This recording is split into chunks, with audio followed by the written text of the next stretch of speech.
하나님의 말씀 골로새서 2장 8절 같이 한번 읽읍시다.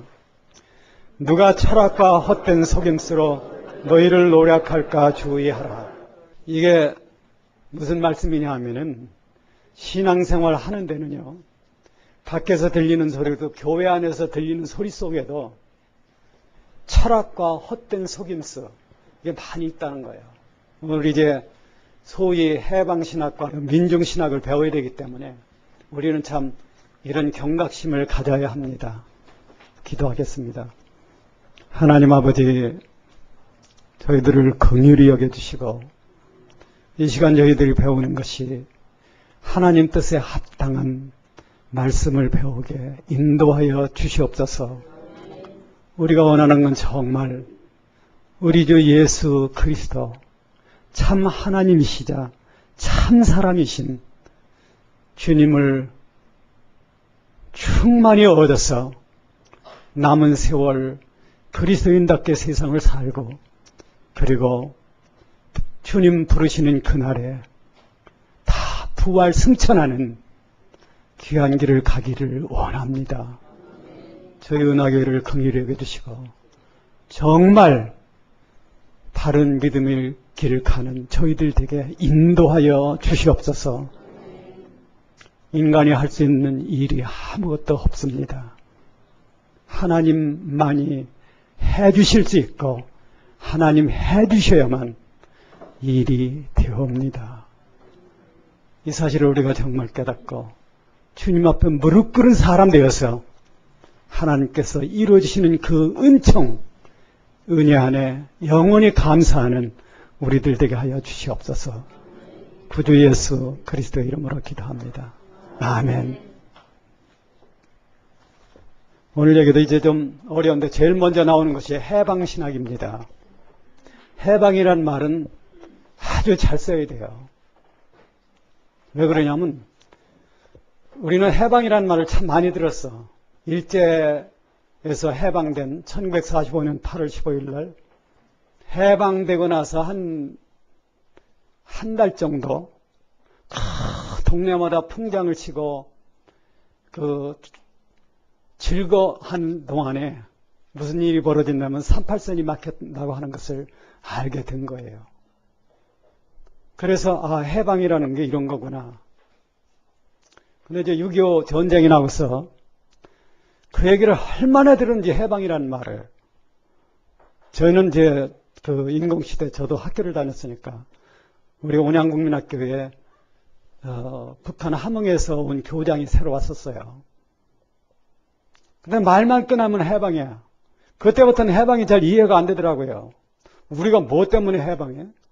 어디서 해방되느냐 하는 거예요. 우리가 꼭 알아야 될 거는요, 해방은 여러 가지가 있습니다. 그 중에서 가장 위대한 해방이 있어요.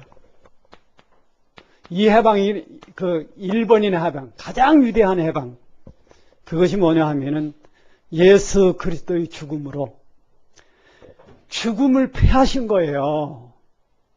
그것이 뭐냐 하면은 사멸, 죽어서 멸망하는 것, 그 다음에 썩는 것, 현재의 우주적인 상황이죠. 이러한 사멸로부터의 영원한 해방, 그게 기독교 복음입니다. 그러니까 해방 중에서 이게 제일 큰 해방이죠. 그러니까 우리가 참 성경을 공부한다면 이런 해방이 있구나 하는 거, 이게 100% 사실이라는 거, 이미 이것은 하늘 아버지 성부 하나님으로부터 선고가 됐습니다. 여러분, 주님의 가상 7원이라는 것 속에 제일 마지막에서 두 번째 뭐가 있느냐 하면은 다 이루었다 하는 게 있어요. 다 이루었다는 게 뭐예요? 그 말 뜻은 뭐냐 하면은 인류가 구원한 것과 우주 전체가 재창조되는 근거가 끝났다는 겁니다. 이 우주를 재창조한다, 인류를 구원한다 하는 것은 주님 십자가에 달려서 운명하던 그 순간에 이미 성부 하나님으로부터 선고가 돼 있어요. 그런데 여러분이 하나 아실 거는 기독교 신앙은요, 선고하고 집행하고 시간 차이가 언제나 있다는 거. 여러분이 참 그리스도를 메시아로, 참 메시아로 영접했다고 하면은 여러분 자신은 영원히 사멸이라는 그 무시무시한 운명으로부터 영원히 해방됐다는 걸 믿으십시오. 단지 이것은 우리에게 선고가 됐고 이것이 집행하는 데는 시간이 걸린다는 거야. 시간 차이가 있다는 거야. 이게 언제 집행되느냐면 소위 휴거라는 겁니다. 휴거라는 게 사멸로부터, 죽음이라는 것으로부터 영원히 해방된 그 사실을 현재화시키는 거예요. 그것을 여러분과 내 안에 지금 살아계신 성령 하나님이 하십니다. 적어도 해방을 믿으면 이걸 믿어야지. 이 해방을 얻은 사람들을 자유라고 얘기해요. 여러분 아까 오전에 읽었던 성경 구절 속에 하나님 아들들의 영광의 자유에 이르기를 원한다. 그 영광의 자유가 뭐냐면은 그리스도의 십자가의 죽음으로 말미암아 영원히 여러분과 내가 죽는다는 문제를 다 벗었다는 거예요. 그래서 요한복음 11장 25절에 나를 믿는 자는 어떻게 돼? 죽어도 그게 아주 죽는 게 아니에요. 즉 그게 무슨 뜻이냐면은 이런 해석도 있어야 돼. 현재의 생물학적 생명, 현재 세상에 안 믿는 사람들은요, 제일 궁금한 게 죽음 저편에 뭐가 있느냐 그거예요. 그러니까 이렇게 얘기하고 저렇게 얘기합니다. 기독교인은 이게 궁금하면 안 돼. 이건 다 얘기가 돼 있어요. 그렇잖아요. 여러분이 세상을 떠나면은 만약에 이제 휴거 전에 세상을 떠난다고 하면은요, 어디를 거치냐면 중간기라는 걸 거쳐요. 중간기. 중간기라고 하는 것은 영혼만 있고 몸이 없는 상태. 현재의 몸은 어디로 갑니까? 이 생물학적 몸. 그러니까 현생의 몸 어디로 가? 무덤으로 가. 부활체는 무덤에서, 이 연속이라는 의미에서 무덤 이런 얘기를 하지만은 우리가 부활하는 그 몸은 현재의 몸이 아닙니다. 이것이. 누가 죽으면 어디로 가느냐면, 이제 어떤 사람이 여기 살다가 여기서 죽었어. 그러면은 언제까지 중간계에서 기다려야 되느냐 하면은 몸이 부활할 때까지 기다려야 돼요. 요 기간을. 이것을 골로새 3장에 보면은요, 골로새서 3장 1, 2, 3절 속에 너희 생명이 그리스도와 함께 하나님 안에 감춰진다 이렇게 얘기하는 거예요. 그러니까 믿는 사람에게서는 사후세계에 대해서 걱정, 죽으면 어떻게 해? 아이고 엄마, 그게 없어야 된다는 거예요. 여러분 죽음 앞에서 엄마 찾을 겁니까? 전장에서 군인들이 전투하다 죽을 때요, 얘기를 들어보면, 나는 이제 그런 경험은 없으니까 들어보면은요, 가장 많이 부르는 소리가 엄마랍니다. 죽으면서. 그리고 떠나가면은 시체를 못 채우면은요, 그날 저녁에 짐승들이 와서 잘라먹는 거예요. 한 3일, 2, 3일 지나면은 구더기가 바글바글해요. 그게 인생의 종말이야. 근데 기독교 신앙은 그거 문제가 아니다 하는 거예요. 왜 그러냐면 너는 이미 내 생명이 그리스도 안에서 이중장치죠. 그리스도와 함께라는 건 그리스도 안에서니까. 이중장치가 된다는 거예요. 중간기에. 그리스도와 함께 하나님 안에 감춰, 무한 영광이죠. 하나님은 여러분과 나에서 대책을 다 갖고 있습니다. 믿으십시오. 그 기독교는 다 얘기가 돼 있어. 이걸 안 믿고 더 성경을 얕보니까. 한번 따라 하실까요? 성경 얕보면 큰 코 닥친다. 정신 차려야 됩니다. 성경을 얕보면요, 큰 코 닥친다는 게 무슨 뜻이냐면요, 성경을 얕보면은 하나님이 문을 그 사람에게 닫는다는 거예요. 그날부터는 성경을 읽어도 무슨 얘기인지 몰라. 머리만 탁탁 아파. 텔레비에서 연속극을 보면 재밌는데 성경만 읽었다 하면은 머리가 아파. 그것이 여러분 요한계시록에 있죠. 하나님께서 내가 문을 열면은 닫을 자가 없고 내가 닫으면은 어떻게 돼? 열 자가 없어. 이것도 믿는 사람의 엄청난 비극이에요. 그래서 성경을 중히 여기십시다. 받들어야 돼요. 여기 살아있는 말씀이기 때문에. 성경을 중히 여기지 않기 때문에 잘 안 봐. 누가 성경 얘기하면은 끝나고 나서 한 10분이면 잊어버려. 무슨 얘기했나? 그렇게 되면은 그 사람에게는 문이 닫힌다는 거예요. 하나님 말씀 대할 때 정신 차리십시다. 그런데 이제 해방 얘기했죠. 해방의 진짜 해방은 1번 해방은 죽음으로부터 우리를 영원히 해방한 거예요. 뭐로? 어떤 죽음으로? 그 어떤 죽음인가? 이건 뭐 뜻이 한없어. 너무나 큰 거, 위대한 거예요. 그 죽음이 바로 내 죽음을 영원히 끝난 겁니다. 믿으십시오. 그게 이제 진짜 해방이죠. 그런데 사회 정의를 얘기하거나 공산주의에서는 해방 얘기를 참 많이 해. 오늘 이제 이 해방 신학이라는 게 거기도 해방이라는 게 있잖아요. 해방. 해방 신학이라는 게 뭐냐면 어떤 해방을 얘기하는 신학이다. 그런 뜻이에요.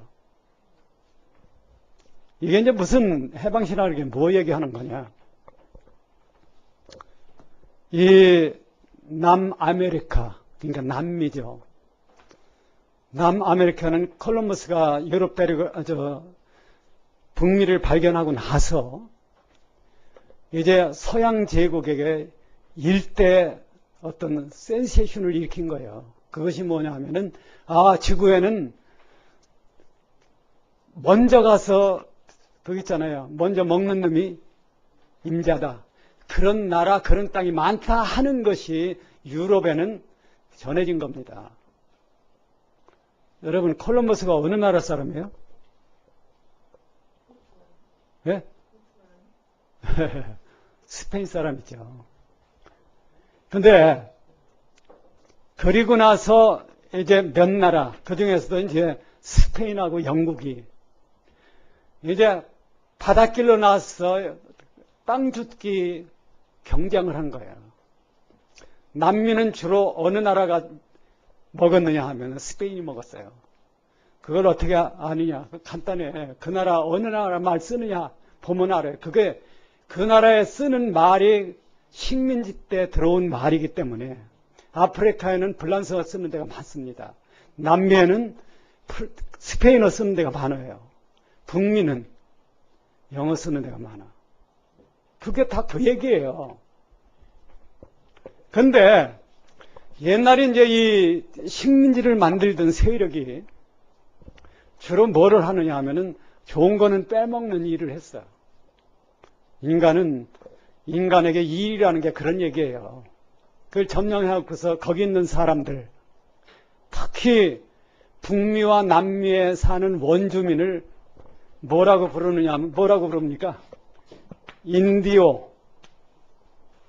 제가 옛날에 1969년도에 미국 국방원 영어학교 갔을 때 그때 어딜 갔느냐 하면 인디안 박물관을 갔었습니다. 근데 너무나 놀라운 걸 많이 봤어요.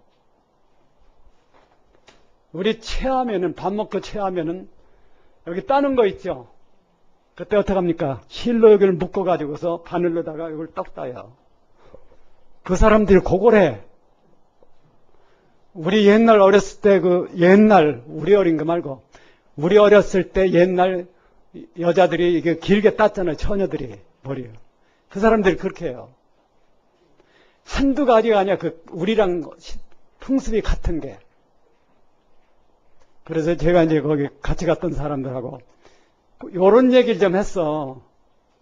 근데 그 다음날 그 텍사스 신문에 제 사진이 이만큼 난 거예요. 그러면서 그 얘기를 쓴 거야.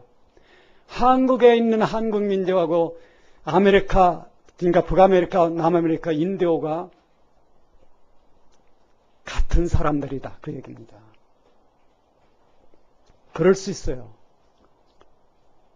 그 사람들 일부에는 몽고 반점이 있다고. 그 사람들이 알래스카 그 베링 해협을 통해서 넘어가 가지고 거길 놓고 산 거야. 그런데 이제 서양 문명이 그걸 점령하면서부터 이 사람들은 많은 수탈을 당하게 됐다는 거예요. 해방신학이 여기서 나오는 겁니다. 이 사람들이 얘기하는 해방은 어떤 해방이냐 하면은 바로 지배하는 계층으로부터 피지배 계층이 해방되는 것. 이 해방을 얘기하는 거거든요. 그거를 남미는 북미는 개신교가 이제 들어가고 남미는 카톨릭이 들어갔어요. 근데 이제 카톨릭의 그 성격이라는 건 뭐가 강하느냐 하면은 행위가 강해. 자선 사업하는 건 카톨릭 따를 데가 없어. 여러분 혹시 이태석 신부라고 들어보셨어요? 그런 일은 훨씬 잘합니다. 카톨릭이. 문제는 이제 그 기독교의 핵심 교리, 인간은 행위로 하늘나라에 갈 수 없다. 믿으시죠? 이 원리가 굉장히 중요한 겁니다. 행위로 하늘나라에 가면은 그 세계는 절대 하늘나라가 안 돼요. 근데 그걸 내일 오후에 하나님의 의가 뭐냐 하는 걸 배울 때 제가 얘기를 할게요. 여러분과 나는 행위를 가지고 하늘나라에 가면 안 돼. 그러면은 복음을 깨닫고 개차반으로 살아도 됐냐? 그 얘기는 또 달라. 영혼 세계에서는 영광이 다 달라. 해와 달의 영광이 다르고 별과 별의 영광이 달라. 우리의 행위가 하늘나라에 가는 근거는 안 되지만은 하늘나라에 가서 영광이 달라지는 근거는 됩니다. 그래서 그리스도인은 진실하게 살아야 돼. 그러나 우리가 뭐를 알아야 되느냐 하면은 절대 행위로 의롭게 된 사람이 천국에 가면은 그것 때문에 천국에 간다면은 천국은 이루어지지 않는다는 거예요. 이게 기독교의 비밀입니다, 바로. 이거를 내일 오후에 좀 얘기를 할 테니까 여러분들 그걸 잘 듣고, 이게 정말 영생 부활 불멸이라는 게 이렇게 열려진 세계구나. 이 진리를 깨달아야 돼. 그래서 이제 문제가 된 것이 뭐냐 하면은 스페인에 점령됐던 남미 나라들이 경제적으로 어려웠어요. 그러자 그 남미를 좀 구해준다고 해가지고 북미에 있는 나라들, 특히 이제 미국이죠. 왜 그렇게 공산주의가 입만 열면은 미국을 저주하고 증오하느냐? 그것이 뭐냐 하면은 오늘날 이 현재까지 전 세계의 자본주의 체계를 리드한 것이 미국이라는 겁니다, 바로. 그러니까 공산주의라는 거는 이제 자본주의를 저주하는 체계잖아요. 그래서 사회주의를 하자는 건데, 그러니까 이제 그 남미에 이제 이 바람에 남미에 있는 소위 이제 국가 원수, 그러니까 대통령, 그 중에 많은 사람이 이제 군인 출신들이에요. 경제 개발을 하는 데는 군인 출신들이 훨씬 낫습니다. 왜 그런지 아세요? 군인 출신들은 일을 추진하는 능력이 강해. 그래서 남미에서도 이제 경제 개발을 시작한 거예요. 그랬는데 경제 개발을 몇 년 하다 보니까 어떤 결과가 오느냐 하면은 거기에 지원해 주기로 해서 회사나 이런 걸 투입한 데서는 돈을 잘 벌어가는데 나라는 별로 부유해지지 않는다는 거예요. 그것에 들어간 카톨릭 계통에서 그 신부들이 이건 안 된다. 이렇게 소위 이제 남미를 갖다 착취해가는 이 사람들로부터 여기 있는 불쌍한 사람들이 해방해야 된다. 해방시켜야 된다. 요게 해방신학이라는 뜻입니다. 그 사람들을 뭐라고 이제 보느냐 하면은 소위 이제 억눌리고 가난하고 그렇잖아요. 어디에 종속된 사람들, 소외된 사람, 세 개. 하나는 가난하다. 하나는 억눌린다. 억눌린다는 종속됐다는 거죠. 또 하나가 뭐냐면 소외된 계층. 소외란 말 아시죠? 구경꾼이 되고 지옥으로 참여를 못하는 인생. 그러니까 덤으로 왔다 덤으로 가는 인생. 그걸 소외된 계층이라고 얘기해요. 그러니까 이제 해방신학이 얘기하는 것은 이런 가난과 소외로부터 인간을 해방하자 그겁니다. 그게 이제 소위 해방신학이에요. 이걸 하다 보니까 자연 흐름이라는 게 어떻게 흐르느냐 하면은 사회정의라는 용어하고 연결이 된다는 거예요. 그리고 사회정의라는 것을 누가 전매특허내서 써먹느냐 하면은 누가 써먹어요? 공산주의가 써먹어요. 그러니까 이 공산주의 사상과 해방신학이 이렇게 손을 잡게 됐어.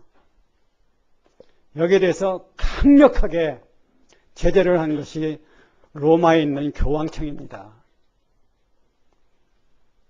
카톨릭은 거기 명령을 들어야 되니까. 그래서 너희들이 공산주의 사상을 끌어들여서 해방신학을 얘기한다는 것은 우리 카톨릭교의 전통과 방침에 맞지 않는다. 사실 그것 때문에 해방신학이 퇴보한 거예요. 퇴화. 그러니까 세력이 약해졌다고 하는 거죠. 세력이 약해지니까 이 사람들은 다른 방법을 도입했는데 그것이 뭐냐면 오순절 운동 아세요? 성령운동. 여기서 한마디만 제가 얘기를 해드릴게요. 하나님을 믿는다는 것은 목적이 뭐냐면은 하나님의 생명과 영광이 내 안에 살기를 원하는 겁니다. 믿으시죠? 여러분이 교회 다니는 것은 하나님의 생명이 내게서 살기를, 즉 말하자면 하나님의 생명에 참여하는 거예요. 기독교라는 것이. 이게 절대 하나님 된다는 건 아닙니다. 인간은 하나님이 되지 않습니다. 인간이 하나님 된다고 얘기하는 게 대한민국에 한 교단이 있어요. 그거는 적그리스도 계열과 같은 거예요. 그 주장은. 인간은 피조물은요, 하나님의 고유 신성은 절대 받을 수 없어. 인간은 하나님의 부녀 신성, 피조물의 인격 구원에 필요한 것은 받죠. 이것이 베드로서에 나오는 신의 성품에 참여하려 함이라는 거예요. 왜? 그게 영생을 가져오니까. 그러나 전능성, 무한성 이것은 피조물이 아니죠. 사탄은 이걸 원한 겁니다. 하나님처럼 된다는 거. 근데 기독교가 하나님 된다는 얘기를 해. 이건 이단 사설이죠. 그걸 믿으면은 어떤 운명으로 가느냐 하면은 적그리스도 계열의 운명으로 간다는 거예요. 이거는 뭐가 되냐면 7년 다원을 시작될 때 음녀로 선별돼. 먼저 잡은 고기를 끌어내서 이제 기독교 현재의 복음 전도는 다 끝나는 거죠. 그물을 끌어들이는 마태복음 13장 7번째 비유가. 그물을 바다에서 끌어내고 제일 먼저 뭐를 해? 못된 고기는 버려. 그 못된 고기가 현재 교회 다니는 사람들입니다. 제가 아까 얘기했죠. 교리를 아무거나 믿으면 안 돼. 제가 어떤 인터넷을 봤는데 그 교단에서 설교하는 거예요. 그 교단 높은 사람이 얼마 전에 미국에서 죽었어. 근데 한 목사 직급에 있는 사람이 나는 이 훗날 내 아내가 나더러 하나님이라고 할 것이다. 그걸 굉장히 좋아하더라고. 그거는 이사야 14장 12절부터 이야기입니다. 하늘에 올라 하나님과 비기려 하도다. 북극 지폐 올라. 오늘 여러분 그 교재에도 그거 써놨어요, 제가. 영생은 무한 영광에 가려면요, 반대 현상이 시작이 돼요. 여러분, 무한 영광 가기를 원하죠? 안 원합니까? 안 원하시면 교회 뭐하러 다닌대요? 무한 영광, 무한 축복에 가길 원해. 그런데 기독교에 이걸 설명하는 주님의 말씀이 있어요. 자기를 높이는 자는 어떻게 돼? 낮아져. 자기를 낮추는 자는 높아져. 이 세상에 사는 동안에는 나를 낮춰야 됩니다. 아시죠? 목숨이 끝나는 순간까지 낮춰야 돼요. 근데 우리나라에 보면은요, 기독교 신앙이 허구적으로 뭐가 영광스러운 뭐가 되는 것처럼 자꾸 가르치고 그걸 믿게 해서 굉장히 잘 믿는 것처럼 착각하게 만드는 사람들이 있는 거예요. 그렇게 되면은 이 세상에 사는 동안에 높아지면은요, 이걸 누가 낮추냐면 하나님이 낮춰요. 이 세상에 사는 동안에 낮아지면은 하나님이 높인다는 겁니다. 믿으시죠? 자기를 높이는 자는 낮아지고 낮추는 자는 높아진다는 거. 이게 이 세상과 오는 세상의 반대 현상이에요. 하나님이 요구하는 것은 여러분들이 무한히 낮아지기를 원합니다. 정말 한 방울 뜨거운 눈물 속에, 참회의 눈물 속에서 정말 한도 점도 없이 그 눈물을 통해서 하나님을 볼 수 있을 정도로 여러분이 낮아지기를 하나님은 원하신다는 거예요. 그런데 이 훗날 내 아내가 나더러 하나님이라 할 것입니다. 난 그 얘기를 보고 이게 좋은 건가? 아내가 나보고 하나님이라면 어떻게 돼? 나는 그 아내 보고 뭐라고 그래야 돼? 당신도 하나님이야 그래야 돼? 이게 사탄의 사상이에요. 바로 이런 것이. 여러분 안 믿어지거든. 이따가 이사야 14장 12절부터 한번 읽어보세요. 에스겔 28장하고 이게 무슨 내용인지. 자, 사탄이 뭐를 하냐면, 사탄의 죄가 뭐냐 하면은 참 하나님 말고 지가 하나님이 되려고 하는 거예요. 그러면은 하나님 편에서 볼 때는 인간이 사탄에게 유혹돼서 끌려가는 걸 막아야 됩니다. 그렇죠? 그래서 기독교 내에 하나님이 열어놓은 것이 낮아지는 길이야. 이것을 모범적으로 보이신 분이 우리 주 예수 그리스도입니다. 예수 그리스도는 하늘로부터 땅까지 낮아지신 분이에요. 이건 인간이 상상할 수 없을 만큼 자기를 낮추신 분입니다. 그리스도인은 그걸 배워야 된다는 거예요. 그래야 어디로 가느냐 하면은 무한 영광, 무한 축복에 갈 수 있다는 겁니다. 그러니까 우리가 하나님 말씀을 똑바로 외워야지, 지금 신앙이 굉장히 잘 된 것처럼 부추기는 거 있잖아요. 뭐를 하다 보면 하루 저녁에 쌀 세 가마를 뭐 한다. 그 옛날 속담 있잖아요. 잘한다 하니까. 거기에 넘어가면 안 돼요. 신앙은 허구적으로 잘된 신앙 믿으면 안 돼. 제일 낮아서 아까 얘기했잖아요. 하나의 눈물방울 속에 이제는 하나님 앞에 참된 진실이 된 한 방울의 눈물 속에 내가 되기를 원한다. 거기까지 낮아져야 돼. 그러시겠습니까? 이거 하다 보면 제일 힘든 게 목사야. 왜? 목사는 설교를 해야 되니까. 그러다 보니까 남을 가리키는 입장에 서다 보니까 상대는 현찮은 사람이고 나는 잘난 사람이 돼버린다고. 내가 남에게 전파한 뒤에 도리어 내가 도림이 될까 염려하나. 그래서 내 몸을 쳐서 복종하게 한다. 해방신학은 이제 그걸 얘기하는 거거든요. 해방신학의 뜻은 가난하고 압제받고 그리고 인간적으로 소외된 사람을 그러한 소외로부터 해방하는 것. 그런 뜻입니다. 근데 이제 이게 왜 문제가 되느냐 하면은 이거는 큰 그림을 이해하지 못하는 거예요. 자, 우리가 이렇게 생각해 볼 수 있습니다. 돈이 많은 사람은 비까비까 하고 삽니다. 그렇죠? 가져와. 돈이 애들 옷을 사는데 한 300만 원어치 샀다. 이 가운데도 이 가운데는 없겠죠? 애들 옷 한 번에 300만 원어치 사는 거. 저 이거 줄여서 표현하는 겁니다. 그러면 애들 기저귀 사는 것도 돈이 없어 쩔쩔매는 사람이 볼 때는 뭘 느끼냐면 이 사람은 그러지 않아도 자기는 박대받는 걸 느껴.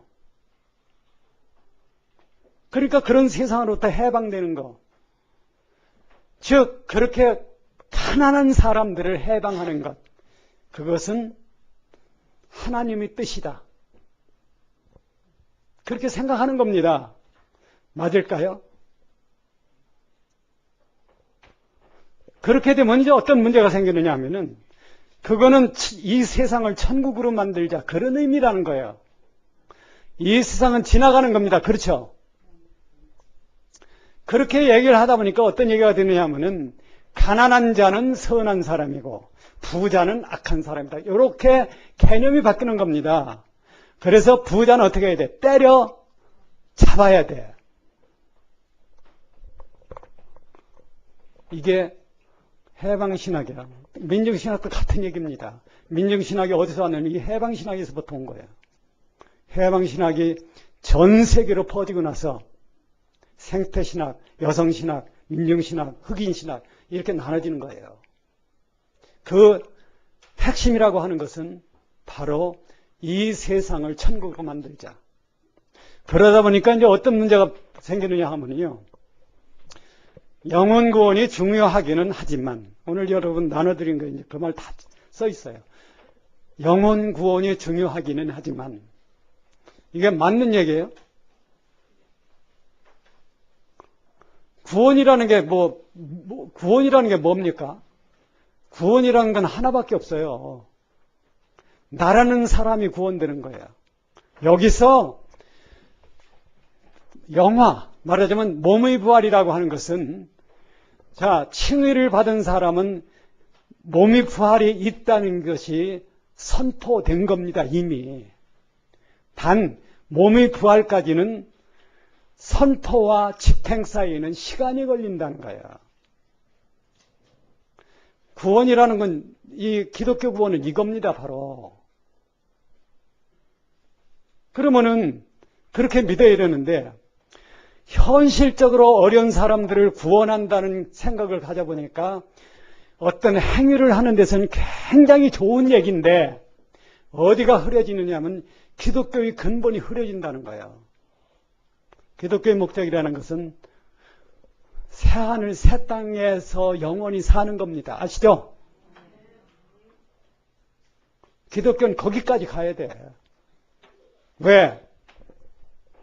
여러분 잘 아셔야 될 것이 하나님은 영원히 존재하지 않는 것은 원치 않는다는 거예요. 예를 들어서 7년 동안 잘 산다.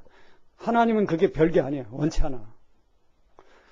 10,000년 동안 잘 사는 건 하나님도 그걸 원치 않는다는 거예요. 하나님이 원하는 것은 영원히 하나님과 우리가 함께 살기를 원하십니다. 그게 기독교의 목적이에요. 그런데 그러한 하나님의 뜻을 왜 어기게 되느냐 하면은 현실적으로 사람들을 잘 살게 해주는 것이 기독교 신학이다. 이렇게 주장하는 게 문제가 된다 하는 거예요. 문제는 뭐냐면은 그거 해봐도 별게 아니야. 왜? 조금 이따 죽을 사람인데.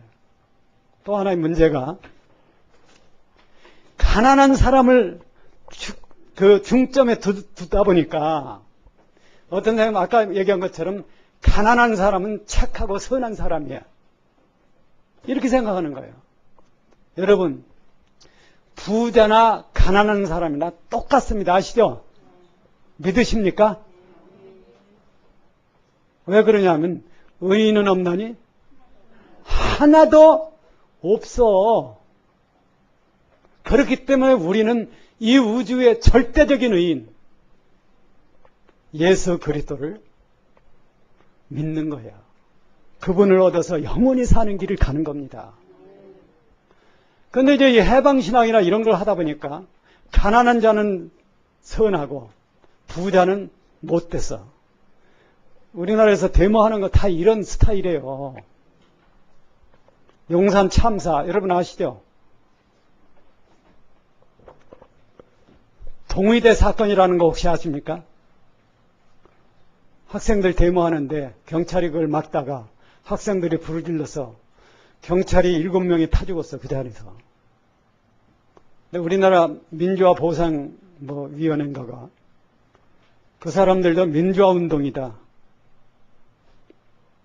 제가 볼 땐 참 이건 너무 어이없는 거예요. 거기 타 죽은 부모들이 생각하면 이게 뭡니까, 이게. 민주화 운동하면 착한 거예요? 민주화 운동하는 사람이나 독재자나 하나님이 볼 때는 그게 그 사람이야. 왜? 인류의 전체적인 어떤 특성, 운명, 그것이 뭐냐 하면은 의인은 없나니 하나도 없다. 그렇다면 기독교 복음인, 기독교 구원이라는 것은 어디서 시작되느냐면요. 하나도 의인이 없는 상태로부터 시작하는 겁니다. 이 세상에 어떤 사람도, 자, 여러분 이거 하셔야 돼요. 구원받을 자격 있는 사람이 한 사람도 없어. 믿으십니까? 왜? 의인은 없다 그거예요. 어떤 사람은 그래요. 세종대왕과 이순신 장군은 천국 갑니까? 지옥 갑니까? 지옥 갔습니다. 그건 불공평하다 그거예요. 아니요. 불공평하지 않아. 왜? 성경에는 의인은 없나니 하나도 없다. 여기서 출발하는 거예요. 그러니까 이 세상에 구원받을 권리를 가진 사람은 한 사람도 없습니다. 믿으세요? 이거, 요 말 믿으시는 분 손 들어보세요. 지금 이 말 믿으시는 분. 내리세요. 안 믿으면은 앞으로 신앙에 엄청난 문제가 생겨요. 아까도 얘기했지만은요, 기독교 원리라는 게 뭐냐 하면은, 영원한 속죄라는 게 무슨 뜻이냐면은, 두 번 다시 죄를 위한 제사를 안 드린다는 뜻. 그 다음에 한 번 의롭다진 사람이 믿음을 지킬 때 그 사람은 영원히 구원된다는 것. 세 번째 더 큰 의미가 있어요. 그것이 뭐냐면은 십자가에서 이루어진 영원한 속죄는 그 가치가 영원히 지속된다는 거예요. 이게 제일 큰 의미입니다. 왜 제일 클까요, 이게? 어째서? 자, 우리는 주님이 나를 위해 죽었다는 거 고맙습니다. 맞죠? 맞아요?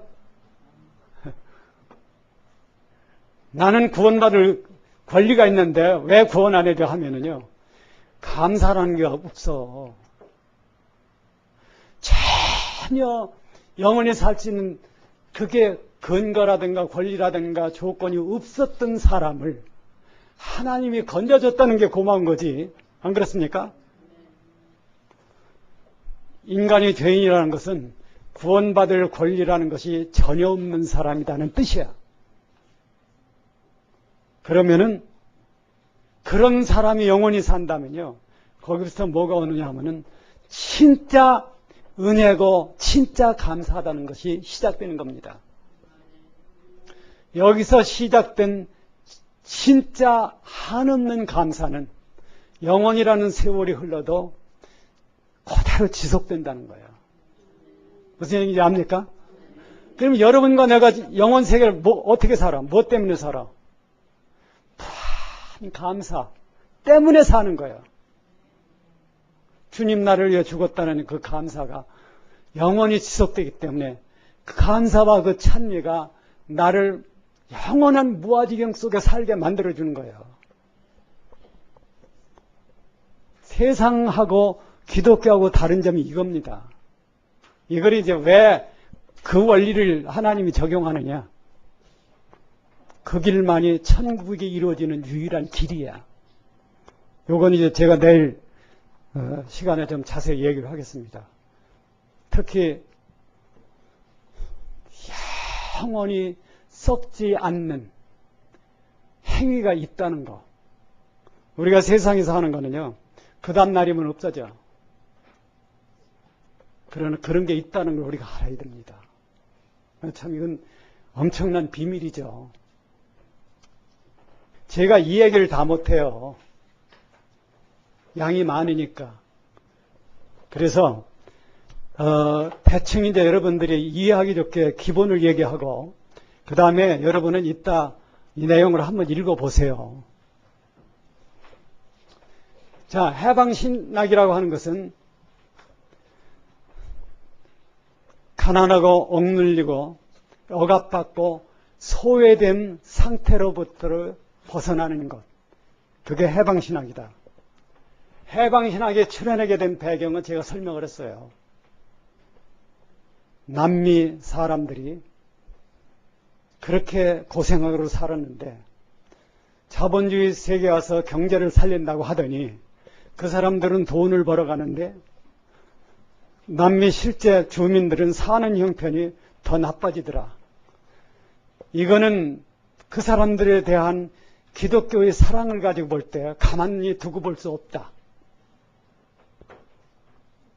자, 가만히 두고 볼 수 없으면 어떻게 해야 돼요?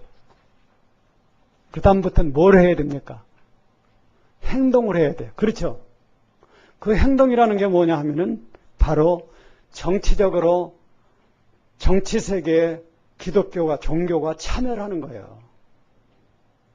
그래서 이제 뭐를 하느냐 하면은 어떤 선언을 하고 데모를 하고 그러는 겁니다. 그것을 제일 실행에 잘 옮기려고 하는 사람들이 정의 구현 사제단임. 오늘 여기 써놨죠. 기독교는 아까도 얘기했지만은 인간은요 선하다 악하다는 것을 판단하는 주인이 되면 안 된다는 거예요. 아시죠? 그렇게 되면은 뭐를 해야 되면 그 사람은 평생 싸우고 살아야 돼요. 우리가 뭘 배워야 되느냐? 죽는다는 것 중에서 뭘 배워야 되느냐 하면은 내가 재판장의 위치에 올라서 남을 판단하는 것을 그쳐야 된다는 겁니다. 그러시겠습니까? 만약 그리스도인이 이걸 못 배운다면은 그 신앙은 평생 믿어도 별게 아니에요. 자, 여기 선, 악, 우리 인간 선악을 분별해야 됩니다. 맞죠? 선악을 분별하는 건 잘하는 거예요. 이게 히브리서에 있어요. 그런데 선악을 분별할 때 재판장의 위치에 내가 올라가면 안 된다는 거예요. 이게 선악과의 의미입니다. 여긴 누가 있어야 돼요? 예? 선악을 판단하는 중심이 누가 있어야 돼요? 하나님이 계셔야 돼요. 그 뱀이 이브한테 뭐라고 했느냐 하면은 하나님께서 뭘 알았느냐 하면은 너희가 선악과를 따먹으면은 너희가 하나님처럼 된다. 그거를 못하게 하려고 따먹지 말라는 거다. 이런 식으로 얘기를 한 겁니다. 그 말을 딱 듣고 보니까 이브의 눈에 선악과가 달리 보이기 시작한 거예요. 그전까지는 관심도 없었어요. 근데 그 말을 듣고 보니까 어때요? 선악과가 달리 보이는데 첫째, 범직하고 그 두 번째, 먹음직하고 그 다음에 탐스럽게 할 만큼, 지혜롭게 할 만큼 탐스러워 보인다는 거예요. 여기서 또 뭐가 나오느냐면 죄가 나오는 겁니다. 이거를 요한일서에 보면 다른 걸로 했어요. 육신의 정욕, 안목의 정욕. 자, 보암직한 게 뭐냐면 안목의 정욕이에요. 그 다음에 먹음직한 거, 육신의 정욕. 지혜롭게 할 만큼 탐스러워 보인다. 그게 이생의 자랑이에요. 선악과를 먹으면 죽는다는 게 이 법칙입니다.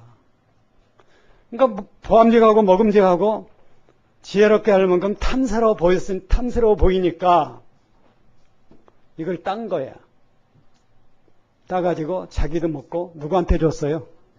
남편한테 주는 거예요. 여기서 이제 한 가지 문제가 있습니다. 이러면은 여자 입장에서는 불만이 있어. 아니, 아담이 따먹었다고 하지. 문제는 아담은 따먹지 말라는 약속의 당사자입니다. 하나님과 아담 사이에는 따먹으면 영원히 죽는다는 약속이 돼 있었어요. 그러니까 아담을 꼬인다고 넘어갈 문제가 아니에요. 그러니까 사탄은 누굴 꼬였느냐 하면은 이브를 꼬인 겁니다. 그래서 얼떨결에 넘어가게 만드는 거예요. 그러나 이제 이게 역사를 통해서 얼마나 모든 사람의 모든 활동 속에 이게 문제가 된다고 하는 거예요. 절대 남을 판단하는데 하나님의 위치에 서지 마라. 그렇게 하지 맙시다. 저도 별 수 없으면서 툭 하면 남에 대해서 평을 하는 겁니다. 그게 나의 모습이고 여러분의 모습이에요. 그렇게 하면은 네가 영원히 죽는다는 거예요. 우리는 참 그런 것이 있을 때는 하나님께 맡기고 기도해야 돼. 그렇잖아요.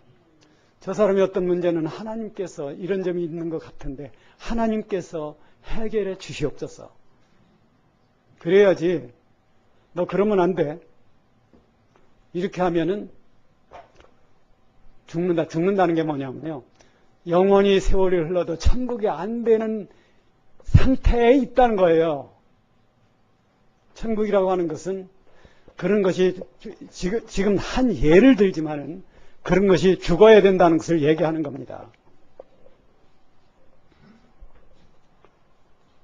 이게 이제 가장 큰 문제, 이건 인류 역사 속에서 이 문제가 나오는 것, 이게 제일 발달한 것이 공산주의예요. 공산주의는 어떤 법을 가지고 있느냐면요. 내가 반동이라고 생각하는 것은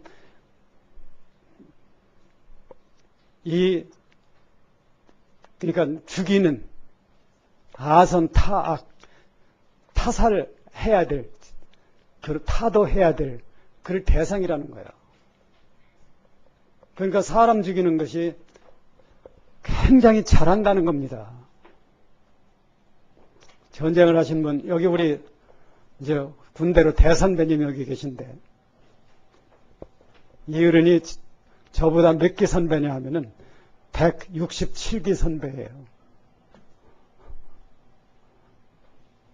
그런데 전쟁을 해본 분들이 뭘 얘기하냐면 제일 사람 죽이기 어려운 게 첫 번째 사람 죽이는 거라는 거예요. 한 사람을 죽이고부터는 그 다음부터는 사람 죽이는 게 쉽다는 겁니다. 그래서 그 남부군이라는 책을 읽어보면요. 그 지리산에 있는 빨치산들이 그 지역에 있는 사람들을 붙들어다가 이제 빨치산으로 만들면은 제일 먼저 시키는 게 양면을 잡아다 묶어놓고 여러 사람이 칼로 찔러 죽이는 연습을 제일 먼저 한답니다. 그거를. 그러면 독해져 가지고 사람을 잘 죽인다는 거예요. 공산주의는 어떤 사회정의라는 것을 치상 목표로 내세우기 때문에 뭐가 없느냐 하면은 사람을 죽이는 데 대해서 양심의 가책이 없어. 믿으십니까?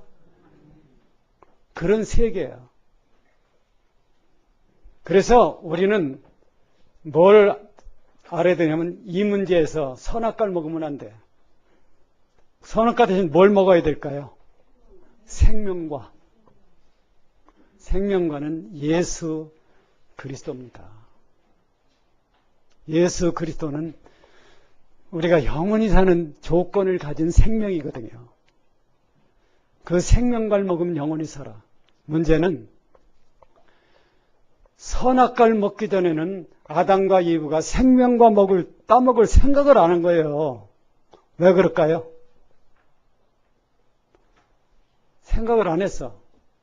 왜 안 했느냐? 인간은 영원히 죽는다는 걸 알아야만 비로소 영원히 사는 걸 찾는다는 거예요.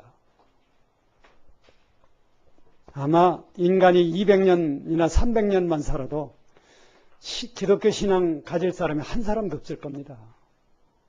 이 다음에 믿지 하다가 죽어. 이 다음에 믿지 하면 안 돼. 오늘 믿어야 돼. 그러다가 뒤로 미루다가 그냥 죽는 거예요. 여기 지금 도시산업선교는 여러분들 아시죠? 해방신학의 문제라고 하는 것은 뭐냐 하면은 바로 선악과였던 법칙에 따라서 사람을 계급적으로 분류한다는 거예요. 그러니까는 무산계급은 살려야 되고 유산계급은 죽여야 된다는 거. 이 원리가 공산주의와 해방신학이 같다는 겁니다. 어차피 해방신학을 하려면 공산주의 원리를 따라가지 않을 수 없어. 그러다 보니까 어떤 현상이 벌어지냐면 공산주의가 좋은 거구나 하는 말은 그렇게 안 하더라도 그러한 나도 모르게 그러한 생각이 내 인격 속에 밴다는 거예요. 그러니까 목사와 신부가 북한에 가서 찬양하고 와서 하대. 여러분 이거 읽어보면 다 써놨어요. 여기다가. 이게 이제 해방신학의 문제점입니다. 또 하나의 문제는 뭐냐 하면은 인간의 기독교의 근본인 구원 문제를 등한히 여긴다는 겁니다. 그래서 현실 세계를 천국으로 만들고 영원히 오는 그 천국에 대해서는 눈을 감는 거예요. 저는 그렇게 생각합니다. 이거는 자칫 잘못하면은 해방신학은 유신론이 아니야. 유물론이지. 왜? 유물론이라는 게 문제는 이 세상을 천국으로 만들자는 거예요. 우리가 살았을 때. 유신론은 그렇지 않습니다. 하나님에 따라서 하나님이 정한 목적에 따라서 영원이라는 세월이 흘러도 낡아지지 않고 쇠하지 않고 죽지 않은 그 세계를 만들기 원하는 것이 하나님입니다. 바로. 그러면은 여러분과 나는 하나님의 뜻에 따라서 그 세계 가기를 바라는 거지. 1000년 살다 없어진다. 그것도 안 돼. 10만 년 살다 없어지는 거 그것도 안 돼. 100만 년 살다 없어지는 그것도 안 돼요. 영원무궁히 사는 그 세계를 바라보고 가는 것. 그게 기독교 신앙이라는 거예요. 그 다음에 이제 또 해방신학의 문제점. 여기 어떻게 말이 거기 써 있느냐 하면요. 구원은 죽어서 피안의 세계에 가는 것이 아닌 억압에서 해방시키는 것이다. 그러니까 이런 어떤 주장에서 보면은요. 근본적인 성경 교리를 갖다가 틀어버리는 거예요. 그러니까 이게 정말 유신론, 즉 하나님의 말씀을 믿는 신학인지 아니면 유물론, 현실 세계에서 정치 투쟁을 하자고 하는 신학인지 하는 의구심이 드는 것이 해방신학이라고 하는 겁니다. 이거는 뭐 책도 있고 이제 여러분 대충 그거는 써드렸으니까 그걸 꼭 읽어보시고, 저도 이 얘기를 다 한다는 건 참 벅찬 문제니까 요 정도로만 하고요. 요 도시산업선교 여러분들이 잘 알 거예요. 도시산업선교회 때문에 거기 써놓은 거 있죠. 대협, YH무역, 유니온, 마그네틱, 반도상사, 남아, 이러한 제일물산, 이런 회사들이 도산을 해버렸어. 옛날에는 정의 투사들이 많았어요. 도시산업선교사에, 선교회에.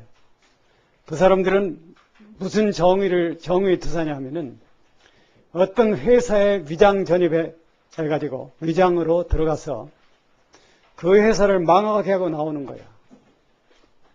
그게 그 사람들이 생각한 사회정의입니다. 정의 투쟁입니다.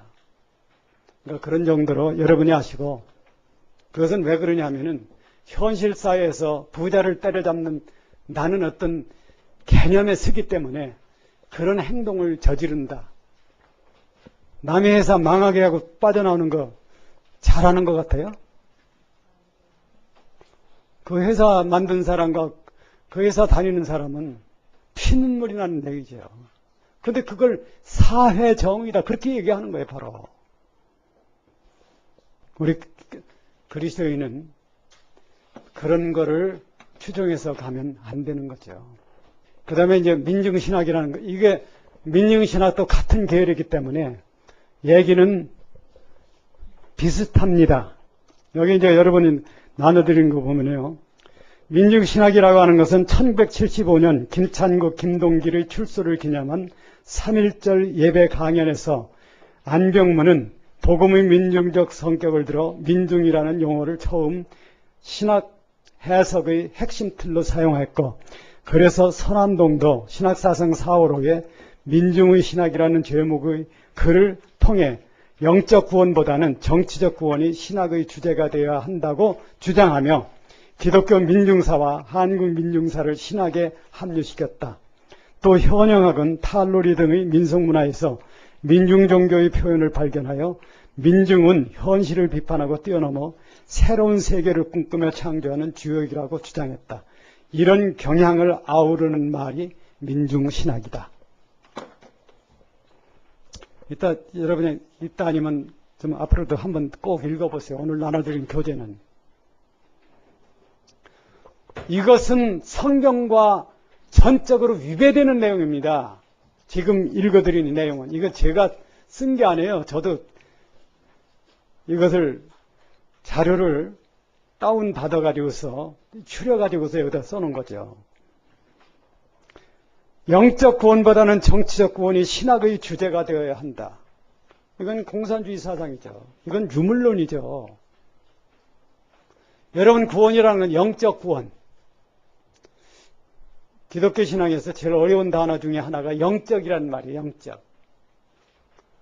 영적이라는 말은 자연계와 초자연계를 통해서 가장 근본적인 차원, 그 영적이라고 그래요.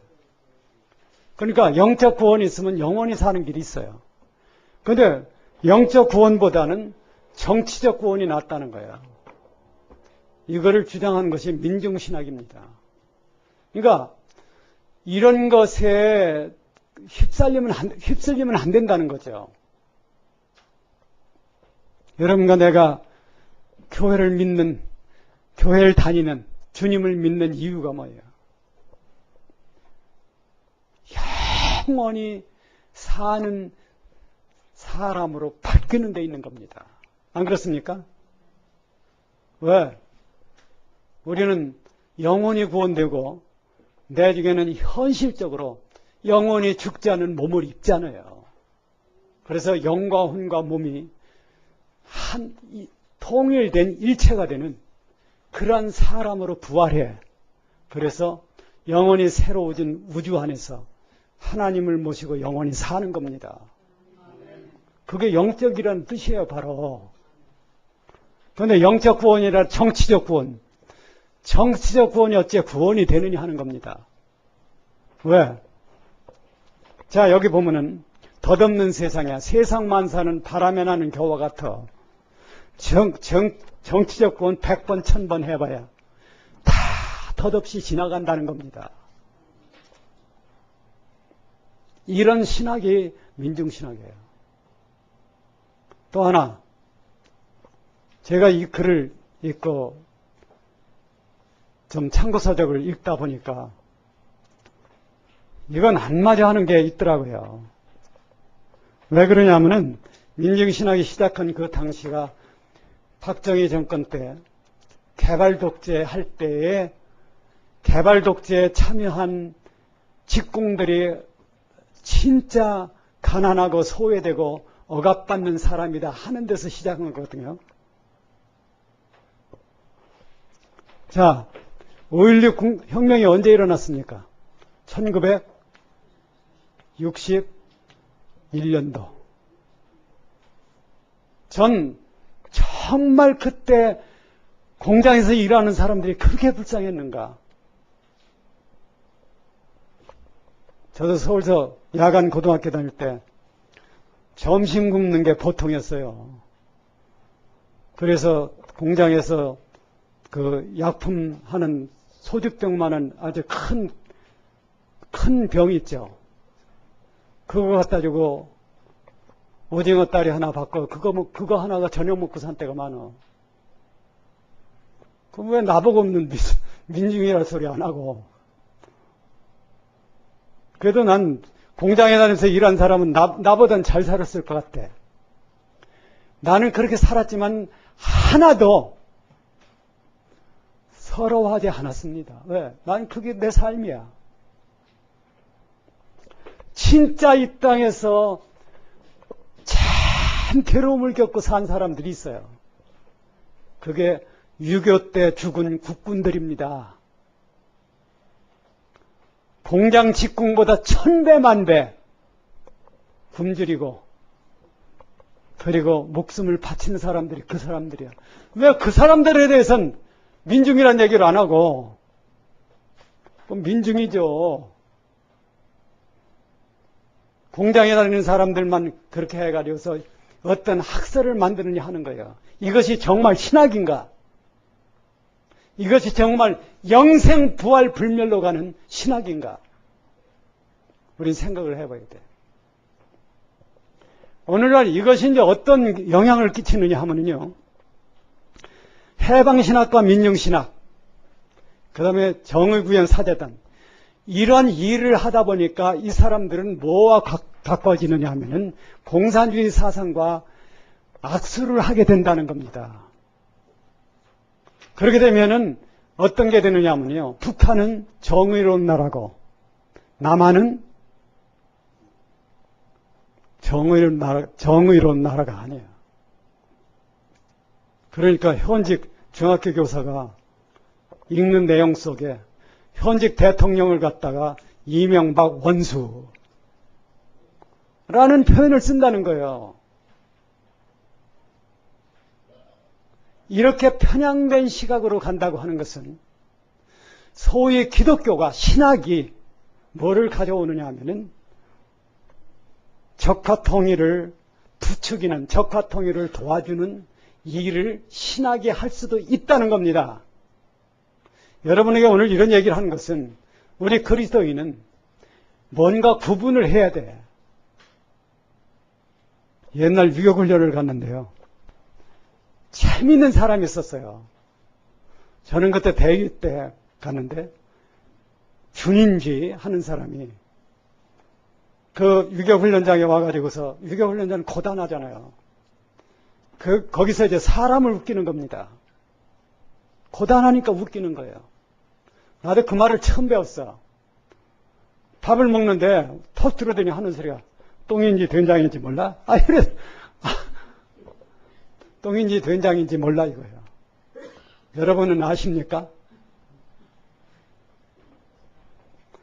똥인지 된장인지 하는 사람은 이게 정말 존중해야 될 신학인지 굉장히 위험한 가까이 하면 경계해야 될 신학인지 알아야 된다는 거예요.